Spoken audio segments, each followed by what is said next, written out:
My name is Ed Vulliamy. I was working here during the war for the Guardian newspaper, but since then I've been working mostly on looking back at the war for the Observer, which is kind of part of the same group. In which period did you stay in Bosnia during the war? Since when to... Well, on and off throughout the whole time. I mean, my first real story was when we found the concentration camps in Omarska, Ternopolje, August 1992. And I've been coming back ever since. Maybe the fighting has finished, but my main argument is that the war has not. And they're not the same thing in people's heads and in the hearts of the survivors and the people scattered throughout the world and those who've come back. But I was here from 1992 to 1995, on and off, mostly on. Can you describe me your typical working day during the war? Well, there was no typical working day. Every day was completely unpredictable. I wasn't much in Sarajevo. I was slightly uncomfortable with the press corps, I thought. Not all of them. Some of them were wonderful, but with too many people having a good party, you know. So I spent a lot of time with the Krajska Brigada, 17. Krajska Brigada, based in Travnik. And they were, you know, the soldiers of the ethnically cleansed brigade, if you like. They were camp survivors, soldiers from the from the Bosanska Krajina around Prijedor. And so I had no working day. It would usually start with a hangover, and I would do what I could to get rid of that. I was staying mostly in the barracks in Travnik and sleeping in trenches up the line with the Krajina Brigade when they were advancing. And I was also in East Mostar during the siege, when the Serbs and the Croats pretty much allied to crush the eastern enclave of Mostar. I was all over central Bosnia. So there was no typical day. No day in war is the same as any other day. They only have one thing in common: death and pointlessness. How did you choose stories for your reporting? No, the stories choose you. They find you. You don't find them. It's part of the thing about the day. Well, I mean, you don't... How do you choose stories? Well, I suppose if people are saying there is a concentration camp called Omarska, and Radovan Karadzic says this is a lie, does not exist, I think you choose the story by trying to prove him wrong and make sure that you do find that concentration camp. And this has changed my life, because the people I met that day I have known ever since, and their children. So, you know, you don't choose the story. I think some people chose the story because they were interested in what the United Nations Protection Force was doing, who weren't protecting anybody. I wasn't particularly interested in professional soldiers who couldn't even get to Gorazde because a couple of drunk Chetniks with an old garden gate were in the road saying, "Nema put, go away." Oh, sorry. They didn't interest me very much. Let me answer you properly. I chose my stories because I was interested in a war against fascism, and I was interested in, for my people from the Krajina, was the war to go home. They were fighting to go home and to liberate their territory from the fascist aggression, and just to try and re-establish their lives. They failed. They were betrayed on every level by the so-called international community, and the word itself is a lie as far as I'm concerned. They were betrayed by their own politicians, they were betrayed by everyone. So I chose my stories out of rage and despair at what had happened to these good people, and to their families, and to their womenfolk who were violated, incarcerated and violated all night, every night. And I have this problem, I think inside a story. I do the opposite of meditation. Meditation is supposed to make you uplifted. I go into a downward spiral meditation. I think into the story. I wonder what it's like to be beaten senseless in a concentration camp or raped every night. I suppose that's how I choose my story. Yes, out of rage, despair, and a commitment to these people. Will you excuse me for a minute? Aida, ciao. Sorry. Yeah, a friend of mine just walked past. Okay. What was the most horrifying experience you had?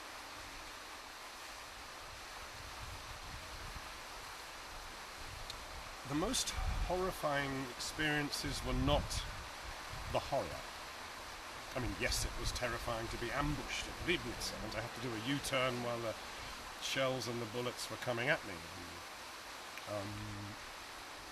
And it was horrifying to be in East Mostar being shelled every night. But that wasn't the horror. I mean, the most horrifying experience was an experience over 3 years.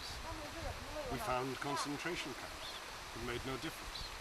The politicians had their agenda and stuck to it. We found mass rape. We found ethnic cleansing from the inside. I think maybe the most frightening experience, if that's what you mean, was when I accompanied one of the deportation convoys from the Prijedor region over Mount Vlasic into Travnik, and it was a whole day and a whole night, with the babies and the old people and walking 25, 30 kilometers with old people like in slippers, one little step at a time. We found that. Then there was rape.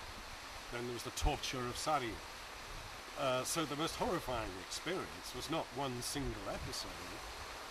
It was the gradual awareness that the international community, so-called, the mafia of politicians and diplomats, and the banks they serve, were okay with this. This was all right. They would do their deals and have their stupid peace plans and get paid a lot of money to draw up their fucking maps. And whatever we did made no difference whatsoever. That was the worst experience. That the Bosnian people were to be sold to the slaughter for the sake of a few egos and a few politicians, mediocre little people who thought they were important. How did that affect on your life and you? Well, it changed my life, of course. My dear friend and colleague, Penny Marshall from ITL, with whom I went into the camp almost. She said one day, Ed, are we crazy? It's 20 years. I mean, what's wrong with this? Why don't we just do something else? I mean, are we crazy to be involved in this still? Like we are? And we are. I am. So is she. And I said, no, Penny, I mean, how many people do you know when you're on the boring London Underground with all those boring people with their fucking iPads going like this? How many people do you know who actually got to walk into a concentration camp one day and feel the breath of evil on the back of your neck and meet good people who were being beaten, raped, sodomized, kicked to death, shot, tortured, slashed? I mean, how can, if it didn't change my life, then I would be really weird.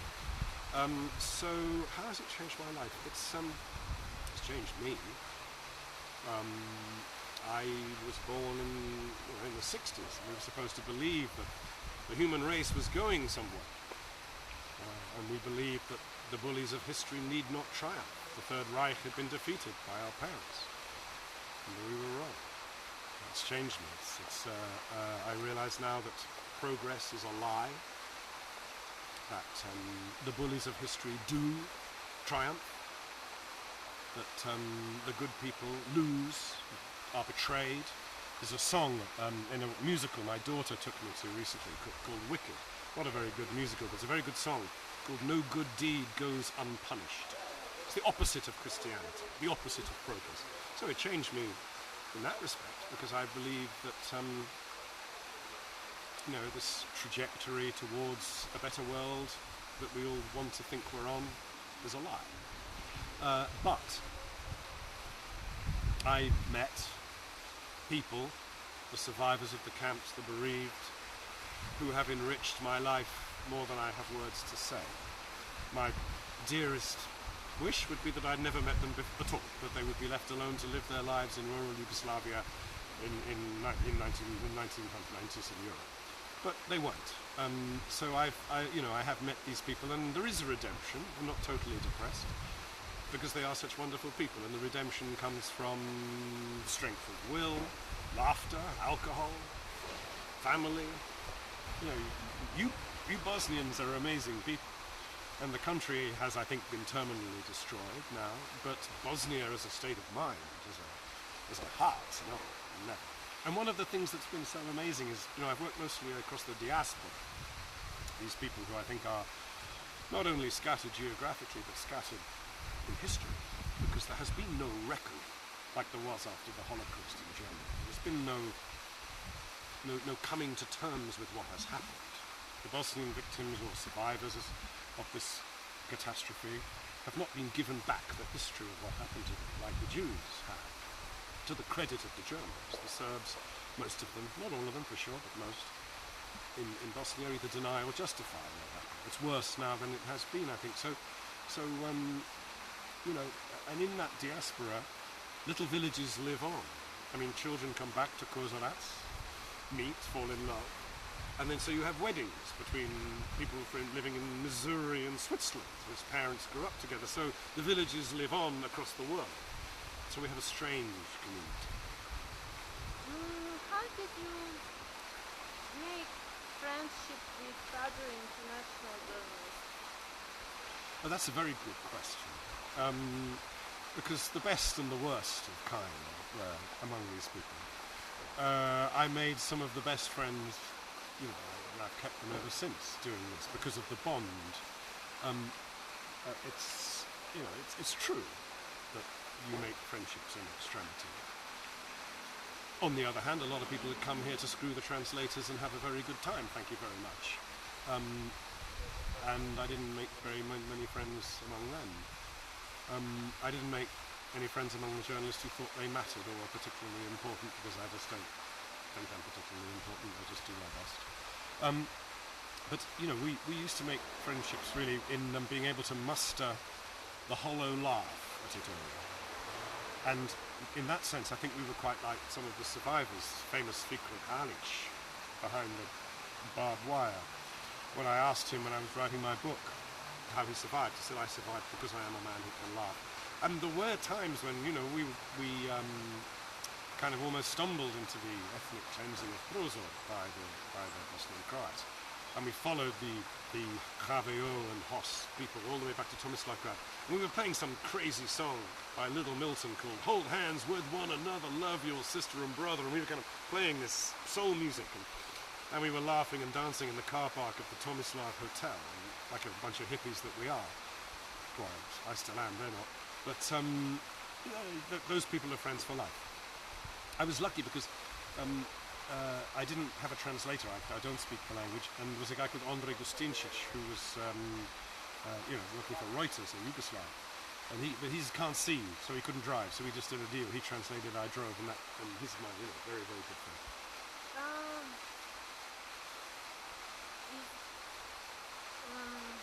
Was it easier to you to live in Bosnia during the war because you are international journalist than the others? Yeah, I should think so. I don't know the exact figures, but I think 42 journalists were killed, or something of that number. And most, of course, were agency workers for the local media, translators, fixers, and who don't have. I think it's great that Kurt Schork has a road named after him. I know he was killed somewhere else, but and there's always this. I've just been working in Mexico doing a book about the drug war in Mexico. Terrifying. That's what the next war is going to look like. And I think it's 58 journalists now, but nobody really knows or cares because they're all Mexican. They haven't killed an American yet. And yes, there is a kind of an apartheid, a kind of sort of a distinction made on the international theatre, that somehow the international journalist is worth more than just a mere local hack trying to write for the Radio Mostar or something. But on the other hand, you know, if you're in East Mostar and the shells are raining down, they don't see the colour of your passport when they're exploding. What is the difference in reporting, I don't know, before end of the war, 1995, and after? That's a very good question. Well, I mean, one is war reporting, and the other is much harder because it is the task of recording the war that never ends after the fighting has stopped.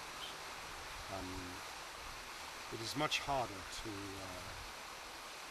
to to write about what happens to somebody who maybe seems to be okay for 15 years and suddenly crashes. Suddenly cannot sleep at night. I know someone who was okay, apparently, for 15 years. They woke up one morning and just suddenly talking about the camps. Still doing it every day. That's all he does. He's a schizophrenic. He's in a mental hospital in Denmark. How do I write about it? I mean, I'm now, we're into, and from the book I've just finished, that's why I've been reading an awful lot of the Holocaust literature, because although there is not an analogy between these catastrophes, there are echoes, and that's a word which the Holocaust Museum in Washington allowed me to use, echo. And the great Holocaust writers didn't start taking their own lives until sometimes 40, 50 years later. Another lie is that time is the great healer. There are many lies that come out of this. The lie of reconciliation, because there isn't any, it's a lie. A lie of post-conflict resolution, they call it, don't they? Which is a buzzword, and it's a very good career for people who like to live in this town tax-free, getting danger money for eating seafood in Orovich. But it's a lie. There is no post-conflict resolution. I'm interested in post-conflict irresolution, or reality. And that's much, much harder to write about. It's war reporting, but it's not following the headlines, the wars that come and go. Oh, it's Wednesday, it must be Syria. Staying with something like I've tried to do over 20 years it's different, and it gets harder to write about it. It's much harder to write about my friend's breakdown that turns him into a schizophrenic jabbering about Ternopil all day, every day, than it is to report seeing the appalling scene of skeletal men behind a barbed wire fence. I mean, skeletal men behind a barbed wire fence is as horrific as it is, and it's actually not that difficult to say so. To understand what is happening in the minds and the hearts of these good people as they try to cope with this on the outskirts of Hamburg, St. Louis, Missouri, Manchester, forgotten, scattered, trying to work out who they are and whether they have survived, whether they will survive, is another thing. It's still war reporting, but it's not bang, bang, shoot, shoot. But I was never interested in bang, bang, shoot, shoot. Some of the journalists you asked about earlier, they come from the military. They like this stuff. It gives them a hard-on. They get an erection in the front line. I don't. I'm coming from the kind of Jefferson Airplane, Edward Starr, war, woo, what is it good for? Absolutely nothing. That's where I'm coming. Hate it. I hate war. That's why I write about it.